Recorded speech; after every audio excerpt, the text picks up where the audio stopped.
morning, everybody. My name is Kenneth McLaurin, and I am speaking to you on behalf of the Consumer Education Department of Cornell Cooperative Extension. Today, we are presenting our Consumer Issues Talk featuring the Assistant Attorney General Mike Danaher. Today, the presentation is Being a Wise Consumer in the Utility Market. And now, over to you, Mike. Thanks, Kenneth. Good morning, everyone. Welcome to our virtual presentation of consumer issues. As Kenneth mentioned, our topic today is being a wise consumer in the utility market.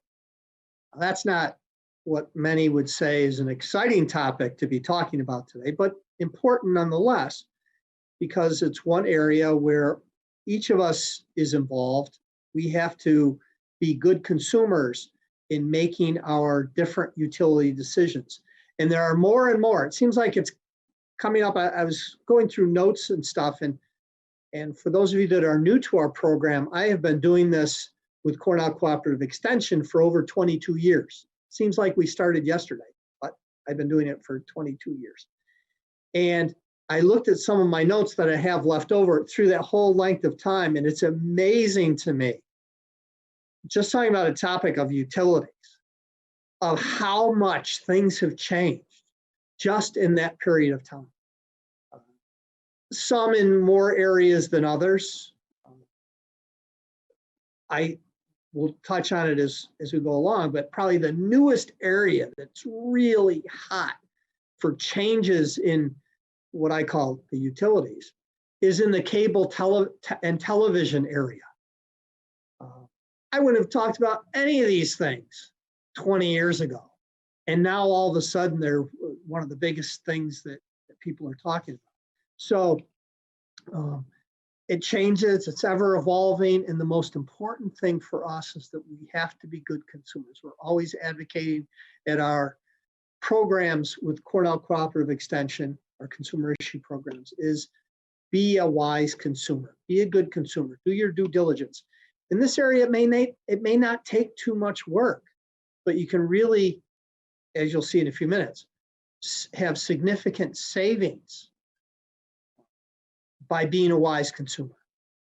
The first area that I usually talk about when I'm talking about this is gas and electric. It's kind of the main utility that we think about where we live. We have to have electricity, or some are heated by electricity, others use gas for their heating or air conditioning or something like that. So you say, well, how can you be a wise consumer in that area? Don't you just call up NYSEG and just turn stuff on? And in the olden days, that's what you used to do. You used to just call the energy provider, they'd send their person out, or how they can do it from their offices, and turn it on, and you got a bill every month, and you grumbled at the bill, and then you paid it, and then you moved on to the next month. Well, it's more than just calling NYSEG to have the utilities turned on. There really is choice. And to be a good consumer, one thing is you have to understand there is a choice. And two, what are the options that I take? One is the delivery. So that it's the infrastructure of how it gets to our house. Now we look outside and you see the lines going across in front of the house, and you see the line coming into the house for the electric. It's the lines themselves. Or you see the pipe come out from the ground goes to your gas meter. It's the piping and the meter and all that stuff. That's the physical delivery, the physical portion of the utilities is one aspect of it.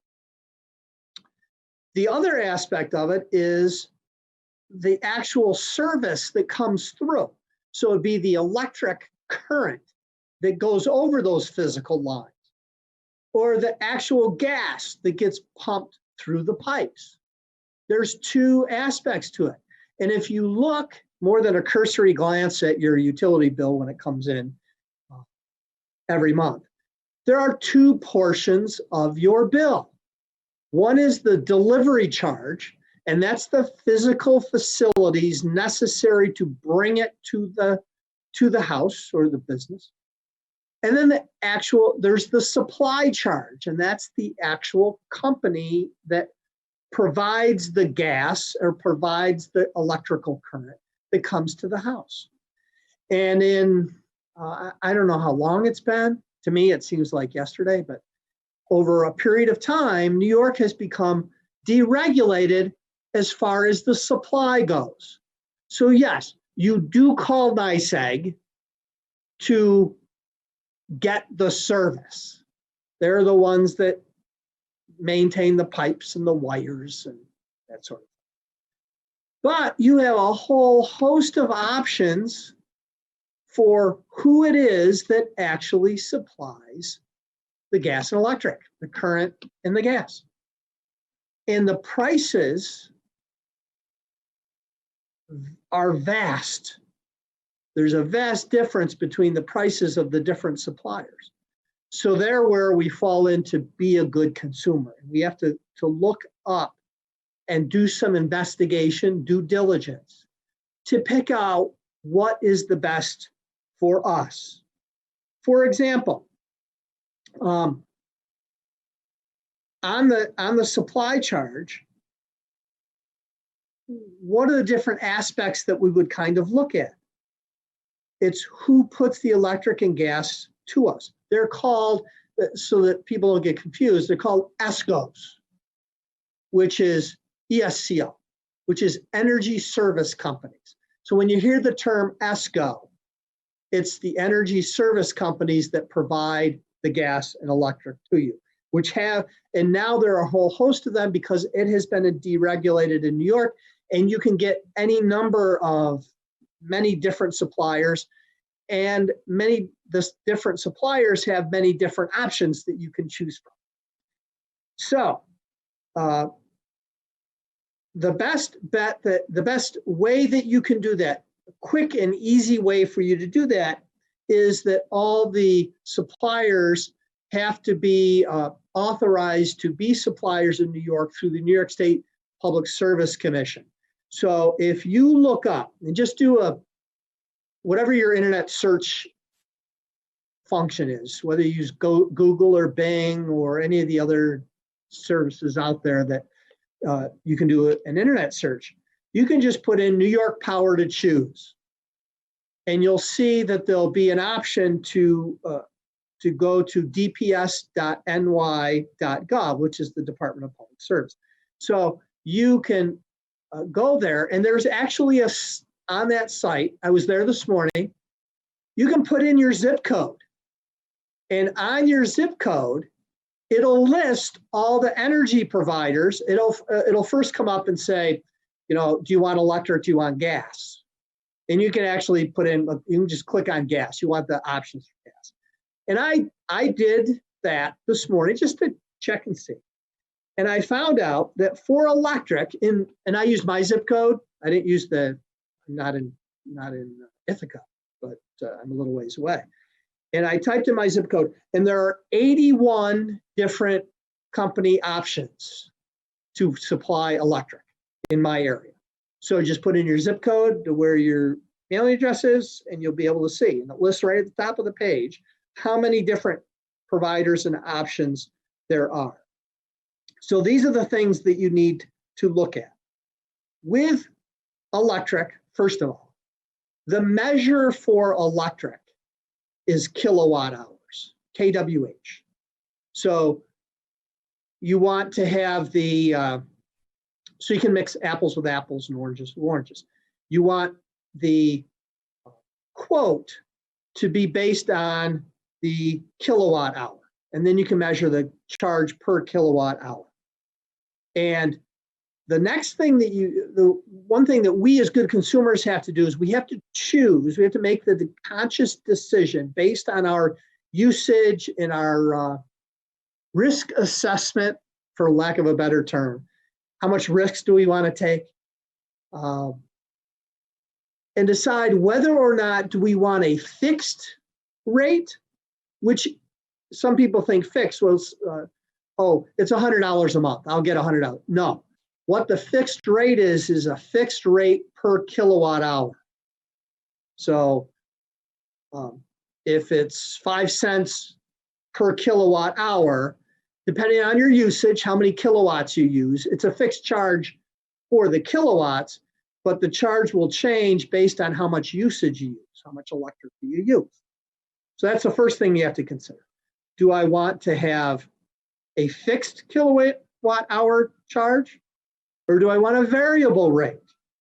Variable rates tend, but are not always, a little bit less, but they fluctuate every month. So if the rates go up for that month, that new rate's going to be applied to how many kilowatt hours that you are using. And as you can imagine, with the law of supply and demand, when there's more demand, the price goes up. So when do we use more electric? Wintertime, probably, because our lights are on longer. Some people heat with electric, so they'll use more heat during the winter, although AC, you might have air conditioning in the summer. Generally speaking, it tends to be a little bit lower, but you run the risk that if the rates go up over a period of time, you are going to be paying more. On the other hand, if you're locked into a fixed rate kilowatt per hour and the rates plunge for whatever reason, energy becomes cheaper, then you run the risk of saying, oh man, I'm stuck on this fixed rate and the rates have all come down. That's why I say we got to take into account our risk assessments. What is my experience? I'll give you mine. I go with fixed rates. That's just me. Others, you may want to take the gamble. I don't. I also throw out there to those of you that want to do fixed rates, the best time to be looking for those is now or last month. In the springtime and summertime, where you get into the lower rated seasons, you can look and get rates and then lock into a fixed rate that will cover you for the length of the term of the contract. The other thing that you need to investigate is that fact. Is there a contract? How long is it? How long am I willing to go with this rate? I'll just use an example. I did a check this morning, as I mentioned, and I noticed that for electric in my area, I could get a variable rate now for as low as 3.2 cents per kilowatt hour. But I also noticed that it went as high as, and this is a variable rate, as high as 15.59 cents a kilowatt hour, and that was for hydroelectric. That's the other thing you can consider. Do I want my electric being brought to me as a result of a specific source? Some people would say, I really want renewables. I want to support renewables. I want to have support by having all of my energy furnished by renewables. And there are different sources for electric: hydroelectric, wind, solar, biogas, and others. And you can actually look up and see where your source of electricity is coming from. I'll tell you, just in looking, that some of the renewable sources tend to be a little bit higher. Again, something that a good consumer will take into consideration in deciding, does that mean something to me? And if it does, and I want to support that, then I'm going to look and find somebody that's providing solar or wind, electricity derived from solar or wind. So again, being a good consumer is making that choice and making that decision. So with fixed rate, variable rates are usually 30 days because they vary anyway, and they allow people to get out of their contract every 30 days. What somebody may want to do is they may want to say, okay, I have a fixed contract. It expires in November. Not a great time to lock into a new contract.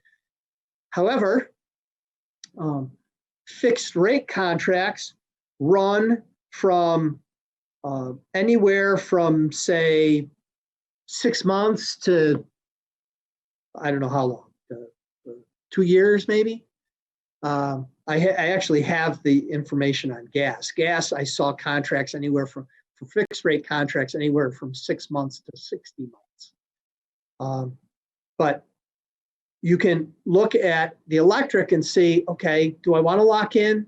Is it a good rate? Is it a rate I'm comfortable with, that even if the rates drop, I can still live with this knowing that I have it for 24 months? Then maybe you choose to do that. Maybe you say, well, I'm only going to lock in for 6 and we'll see what happens after. So with electric, I found it from a fixed rates, you know how I said variable rates were 3.2 cents all the way up to 15.59 cents per kilowatt hour. Fixed rates, I found from 4.3 cents per kilowatt hour up to 14.99 cents. Again, that's usually a source like solar, wind, or something like that. Hydroelectric, which can be expensive to produce. So putting that all together, we decide, as a good consumer, what works best for me. And then you make the choice for over what length of time you want, and that you lock in. Here's what I suggest. You go to the Power to Choose site, and then it goes through a list. I'll tell you, for electric, there were 81 different options available. What I would do is I would find the company that I picked. Let's say I picked Direct Energy or something. I'd actually call them, call their customer service number. And this is actually what I do. I'll call them up and I'll say, my contract is expiring. What are your current rates? Over what period of time? And the other thing is if you're locking into a contract for a specific period of time, make sure you check to see if there's a cancellation fee. I choose to pick ones that don't have cancellation fees. So if there is an automatic drop in the price, I can actually cancel my contract on like a month notice and lock into something else. I don't get so caught up in it myself personally that I usually just lock in and just say, okay, that was my choice. I'll wait till the contract expires. But others may be looking at it all the time to check. I did do that though. I think what I had was this is several years ago. I think I had a contract and it might have expired in like November or December. And I knew that the rates would be relatively high at that time. So I didn't want to lock into a contract for a long period of time. But what I did was I got the best rate available for like a 6-month period or a 1-year period, but I made sure there's no cancellation charge. And then I checked the rates every month thereafter, and they actually went down a little bit. And I stuck with my same company, and I called every month and I said, what are your rates? And it had gone down 0.5 cent or something. I'll say, okay, cancel my last contract and lock me into this one. And they did it. And then I did it the next month and it went down another penny or something. Cancel me on the last contract, put me in on the new contract. So I got one that was a really pretty good rate, and I was locked in, I think, for 24 months. So I didn't have to worry about it for another 24 months. But being a good consumer is doing that, checking it and making sure. And it took me 2 minutes. Because the energy service provider, the one that's that is your bill split up into a delivery charge and a service charge. And my company, who I have my service charge with, their name and number was right on the bill. So all I had to do was call that number. And I said, I'm a customer, this is my account number. What are your current rates? And they told me the rates. I said, okay, cancel that contract that I had before, sign me up for a new one. And like I said, I did it for like 3 months in a row until I got into the springtime when I knew the rates were down as far as they were going to go, and locked in, and then I was good to go. So it was a very easy process. I got a good deal. I was a good consumer, and everything worked out. So be a good consumer and check. Same with gas, exact same thing. Only the measurement for gas is called a therm. So you pay per therm, and there are providers that give you fixed rates per therm or variable rates per therm. And you do the exact same thing. Power to choose. You pick the gas level. I did it again this morning for gas, and there were 42 companies that did gas, less than electric, but still a fair number. The variable rates now listed were 25.52 cents per therm up to 98 cents per therm for variable. And for fixed, it was 36.5, so 11 cents per therm less than what the variable rate is, but it's fixed. And it went up to 89 cents per therm. And I did check with this, and the contracts for fixed were from 6 months to 60 months. So you could lock in for that period of time. Again, checking to see if you choose to do a fixed rate, is there a cancellation fee? What is the cancellation fee? Or if there isn't, and you choose, hey, if there's no cancellation fee, I'm willing to pay a little bit more per therm, maybe not. Investigated all the options and chose. They notified NYSEG that they're the energy provider now, and then they supply the information to NYSEG that goes on your bill. And you'll see how much you're being charged per therm or per kilowatt hour, and then how much the bill is.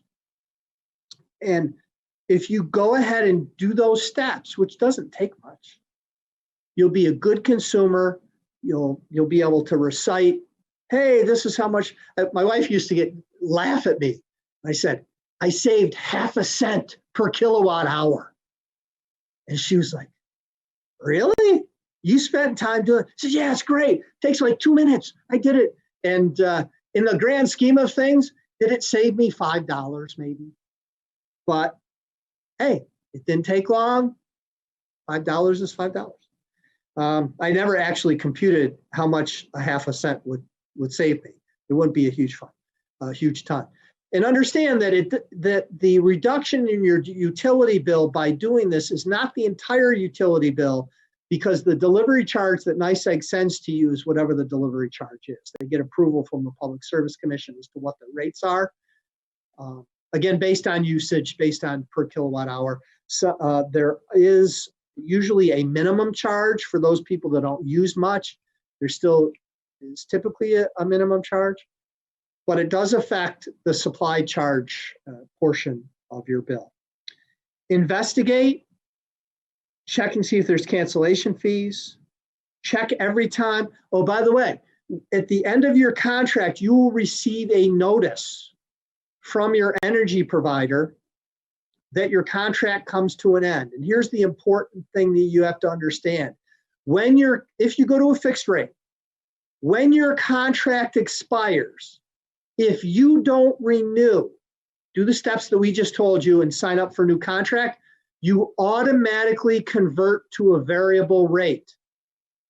So we've had people call and complain to our office that they said, hey, I signed up for a contract 2 years ago, and all of a sudden I checked my bill and my bill went up all this much money.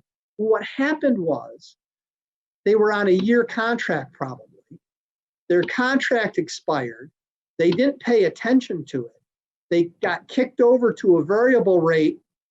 And then at some point in time when the rates jacked up, maybe it was winter time and it was really cold. So there was a lot of stress on the energy supply system, and the rates went up.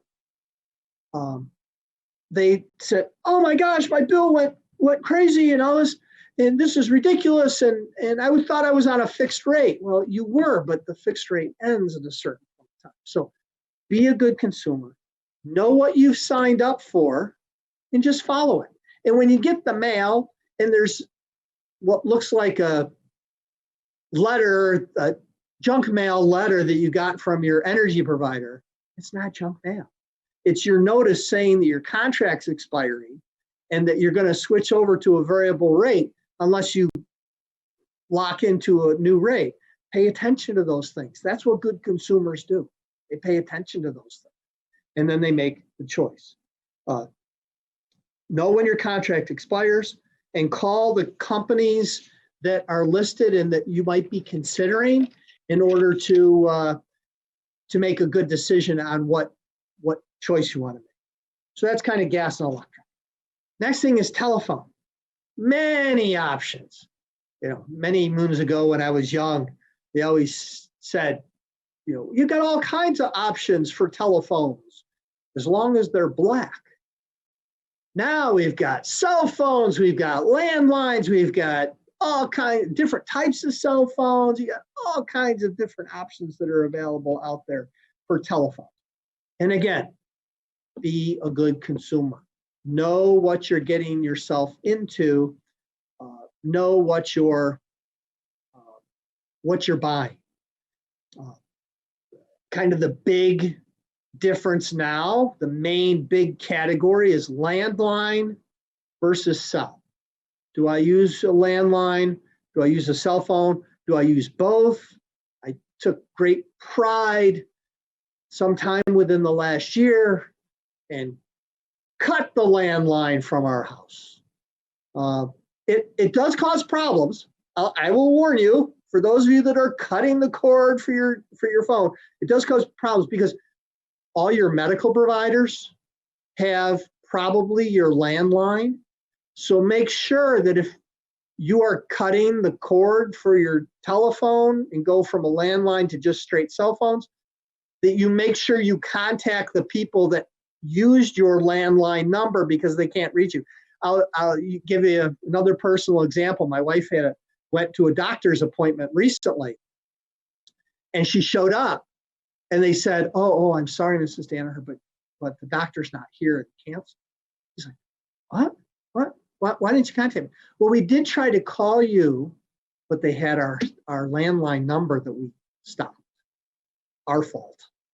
And so they did try to call our former landline number and couldn't get it. So if you do that, make sure that you let the important people know. And for those of you that don't want your family to call you, just don't tell them. But if you're going to do that, call your doctor's offices, your credit card companies, whatever it is, and let them know that number is no longer a good number for you and change it. But you can choose that. For landlines, I'm not even aware. There's landline companies. You could use cable providers. You use Spectrum. They have bundled where you can bundle cable, internet, and phone all into one and have your phone through them. You can have it through some other service provider. It's what your choice is. Again, investigate your options. What are the costs? How much do I use the phone? How much do I use my cell phone? Do I really need this? Do I need this or need that? The important thing is to understand that when you understand what you need, don't let somebody else talk you into it. Same thing we talk about with cars when we're doing this session with cars. Know going in when you're going to get, what do you need? Cell phone. Do you need an unlimited telephone package? I don't use the phone that much. There are people, you can buy phones that have just a certain number of hours on them if you don't use that much and you just have it for an emergency or something. Maybe that's an option, less expensive, because it's getting very expensive. For us, we had, at one point in time, we had the bundled service of phone, internet, and cable.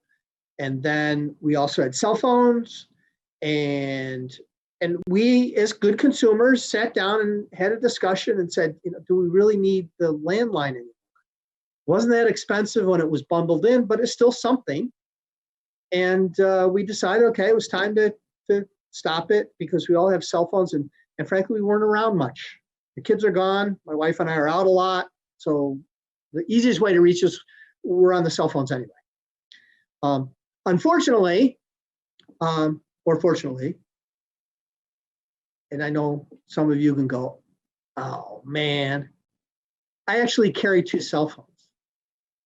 So, what's that? I'm just adding to the burden, but I have an office cell phone. I have a personal cell phone.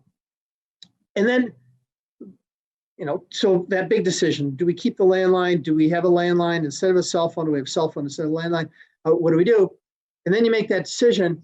You go out and investigate your options. In the cell phone area, the options are just unlimited. There are just so many different options.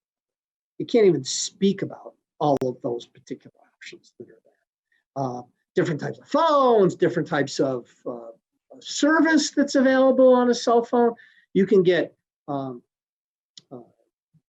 nowadays if you get a data plan where you can get internet on your phone,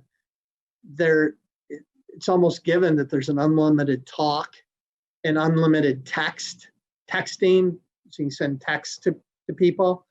But maybe if you don't want data, you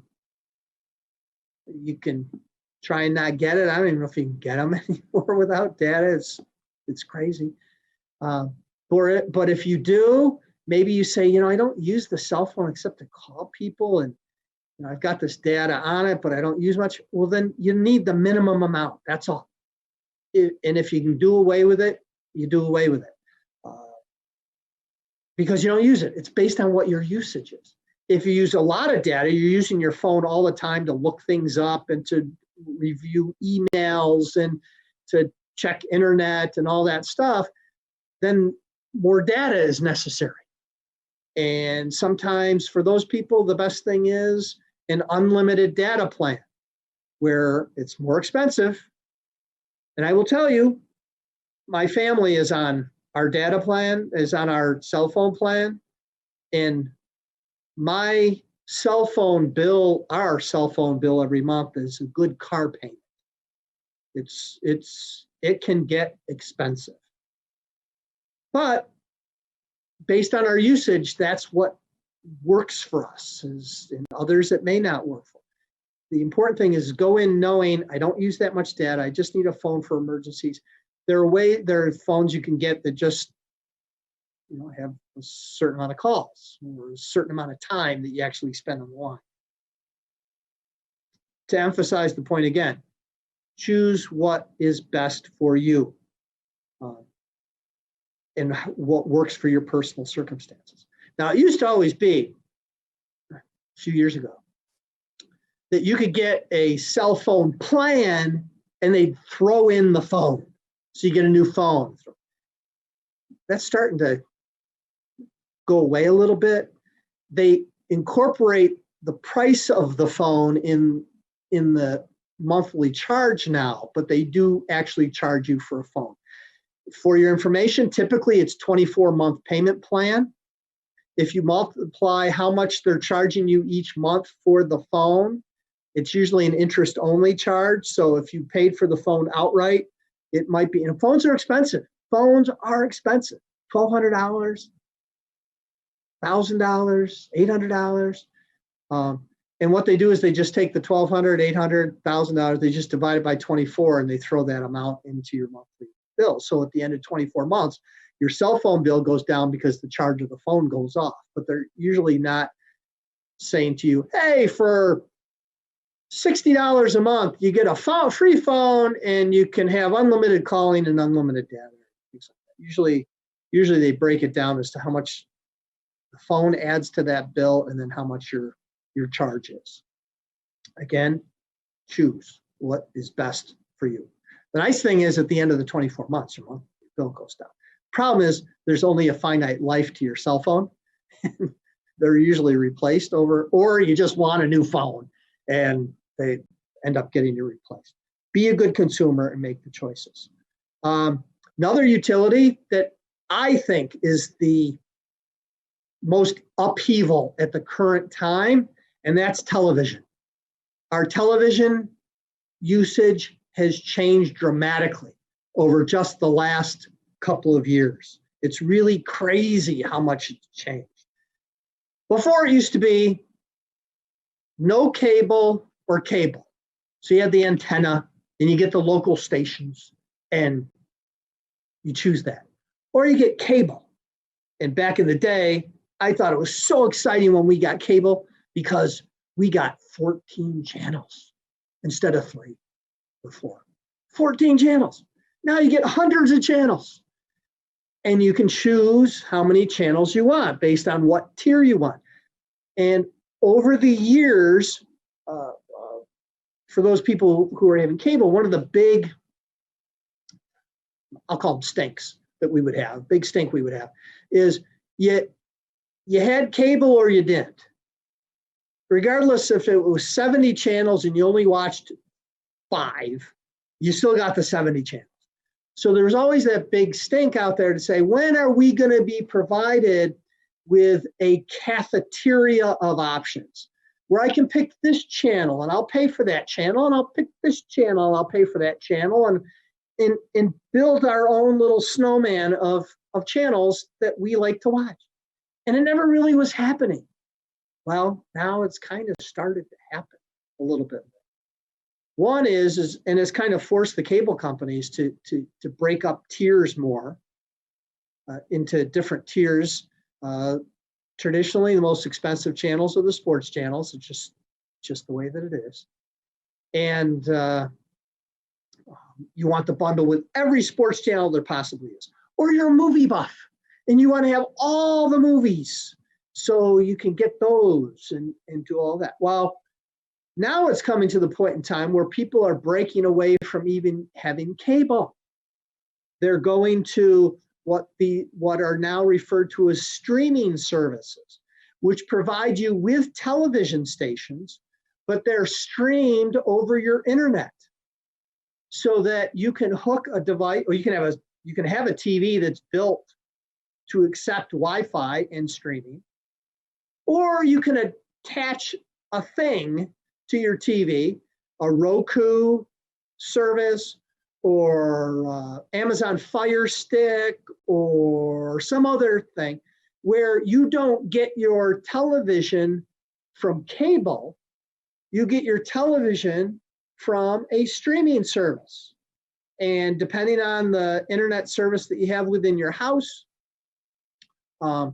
you can stream the channels to different TVs in your house. And there are many options available out there. Some with lesser programs, some with more programs, some at lesser prices, some at more prices. We recently cut our cable, which was a traumatic experience for me. But we decided that we were going to do that. And we went to a particular streaming service that a lot of people don't understand this, but I'll tell you out there, that with various streaming services, you can get local channels. So I'm in the Binghamton market, Binghamton area. I can get the Binghamton local news stations. So if I want to watch WBNG News, with CBS affiliate here in Binghamton, I can get it over our streaming service. Fox, local Fox station, local ABC and NBC affiliates, I can get those. I may not get every single channel, but I don't watch every single channel. Going to a streaming service, and there's sometimes when I hunker for a particular channel that I might not have, but that's rare.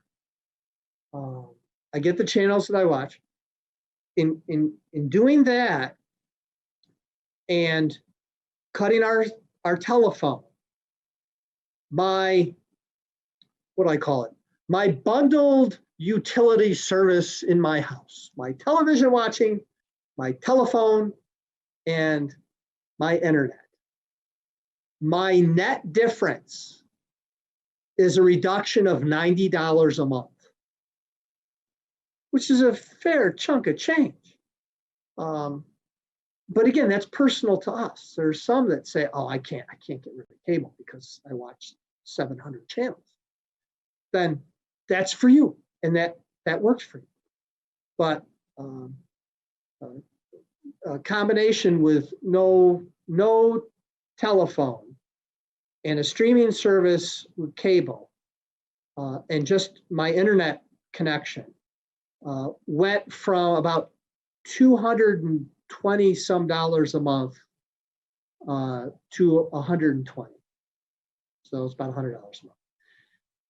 So again, being a good consumer, exploring the options. There are ways that with streaming services, you can go online, go to their website, put in your zip code, and it will tell you what channel. If you get our streaming service, these are the channels you will get in the zip code. And then you can choose. So there's different streaming services, YouTube TV, Hulu, Who's What's, just there's a whole host of them, and you just can look those up. Talk to your friends. A lot of people are doing this sort of thing. What's your experience been with this service? There are some people, because it costs so much less money, that they're actually getting a couple of streaming services to replace cable, because this streaming service has these channels and this streaming service have other channels. So there's all a host of ways of doing it. Then there's other types of services out there besides. If you're a movie buff, there's movie services that you can stream, or you can go to the cable service. There's, classic is Netflix, Amazon Prime, who also have their own television shows.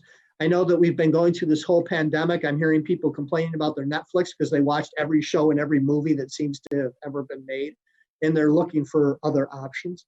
But there's many different options out there, and the most important thing is us being good consumers. Next area is internet access, very important now. I know that the Attorney General has had, our office has had an ongoing battle with, as well as the Public Service Commission has had an ongoing battle with Spectrum as part of having having internet access available to everyone. That's the most important thing, and I hope we're moving more toward that in rural areas where high-speed internet access will be available. Our kids need it for school now. People need it to communicate, a whole host of things. It's getting better, and hopefully it will get better. There may be some options in other areas besides Spectrum. There are different pockets that have other competitors that might be available, and I think over time that's going to increase. So we're going to be, like we have different gas providers, we might have different internet service providers with better pricing options. That remains to be seen. Important thing though is that internet service is based on the speed. So, and I'll refer to it as the drag. I'm sure it's not a term that they use, but the drag on our internet use. So if you have a bunch of people in your house using the Wi-Fi and have multiple televisions streaming movies and people using it for other reasons, for work and emails and all that stuff, that it could cause a drag on your individual Wi-Fi.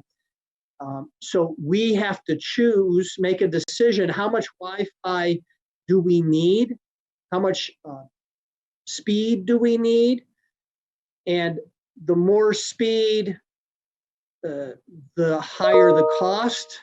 And so you want to choose what's your usage. More people in the house, you're going to need more coverage. Less people in the house need less coverage.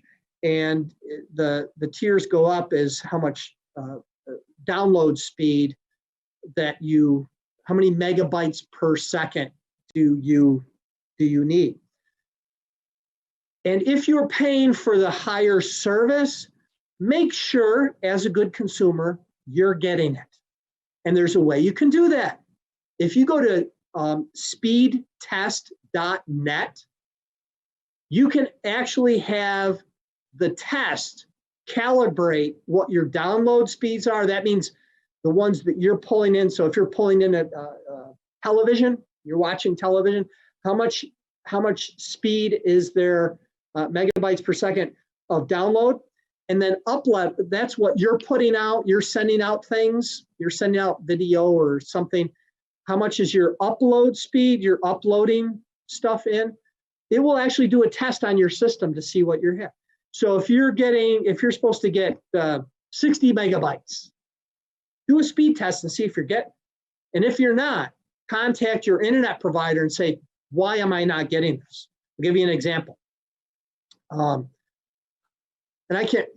I don't remember what the speeds were. Let's say it was 20 megabytes, which might be a minimum speed. And maybe I was getting that time 10, or maybe I was getting 20 and I saw that Spectrum was advertising 100, that, your basic is 100. I'm like, what?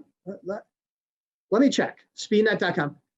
And I was getting around 20. I'm saying, but you're advertising 100. So I got on the phone, good consumer again, got on the phone and I called them. And I said, I'm seeing you're advertising, maybe it was 50 megabytes. I'm getting 20. Oh, Mr. Danner, that's because you're on the old plan.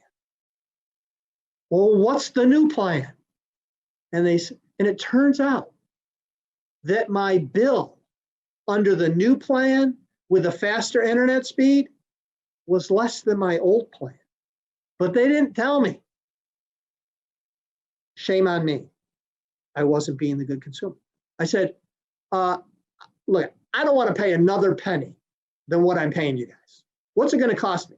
Well, let me check that. Well, it's actually going to be, it wasn't that much, $2 less. I said, sign me up. Now, do I have to go get a new modem to have the, oh, no, I can do it from here. So I got less price, greater speed by just making a telephone call.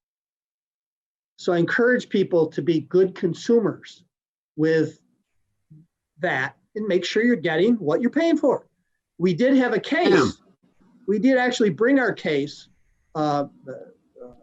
We had with, I believe it was Spectrum, that they were charging people for a higher tier of internet speed when the modems that they had, those consumers who were paying the extra money, say it's an extra $30, their modem was not capable of getting that higher speed. So Spectrum would have known that, yet they were still accepting and charging people more money for that. So they had to swap out the particular modem. So when I called them and I got that higher speed, I said, is my modem capable of that? Oh yeah, it does. And they did it remotely. And I ran a speed test 5 minutes later, and I had the increased download speed. So it was nuts. Kenneth, did somebody come in with a question? Is that what? Yes, we do have a question, Mike. Fire away. Somebody asked that, or somebody stated, some energy providers include free repair service for heating and air conditioners, and that is very important to them. They want to know, does this show up on the comparison list on the Power to Choose website? I have not seen that part of it because I didn't really look at that part of it because I didn't need it. What I would encourage the consumer to do is to contact the company and say, is this part of the plan? So you have a certain rate. I'm thinking about switching over to you. Does that include a repair service? If not, do you have a repair service? And if you do, how much it cost? Again, being the good consumer. That's the way to handle it. Any other questions at this time? No other questions. I think that's the only one that came through on our Zoom chat. Awesome. Last thing I want to talk about, well, second to last thing, is propane and fuel oil. Those who use propane or fuel oil for cooking and heating, same thing. Check and see what the prices are. The prices over the years vary tremendously from one provider to the next. So even though you've used the same provider for 15 years, check around and see what the rates are. Be a good consumer. You can sign up for a contract. What's the contract cover? How many gallons? If you go over the gallons, what's the rate going to be? Do all your due diligence. And then if you decide, okay, I'd like to have a contract, I usually use 1,500 gallons a year. That's what they'll provide for me. Let's say it's a particularly cold winter and you use 1,600. Well, you at least have a contract price for 1,500, and then you'll be stuck at the spot rate. It's called the spot rate. It's the daily rate for any new. Are there any delivery charges? How do I know that I'm going to get a delivery on time before I run out? How do you handle those sorts of things? Do all of that to make sure that you're covered. Last thing I want to talk about is it's a little bit off the path, and that is solar and wind leasing, which is people who are leasing their properties so that windmills can be put on their property, or solar panels, or they're signing in to sign up to be a part of a solar farm. Again, do your due diligence. Check what the going rates are. Do your investigation before you would sign on to a lease. Find out what your responsibilities are.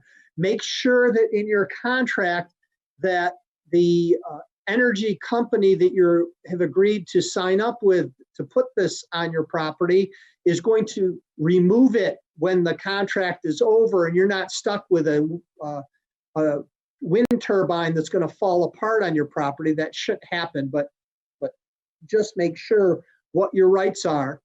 I would say before you do that, talk to your legal counsel to make sure that all terms and conditions of any agreement are appropriate.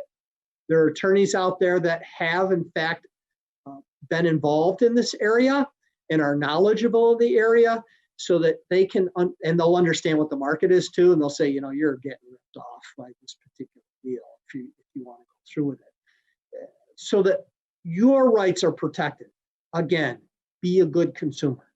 Good consumer goes to their legal counsel and makes sure that what they're doing is in their best interest.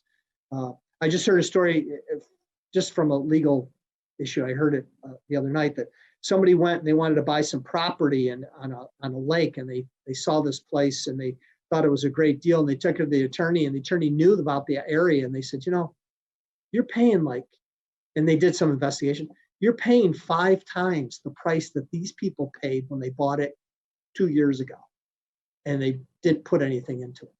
They're knowledgeable of that stuff. You're about to sign a turbine lease, and somebody said, the terms of these are not really favorable based on what we've seen out there. Really, you should be getting, the market's about this much, and they're not willing, they're saying in the contract they're not going to do this or that. You're going to want them to do this or that. Make sure you do this so that you're protected.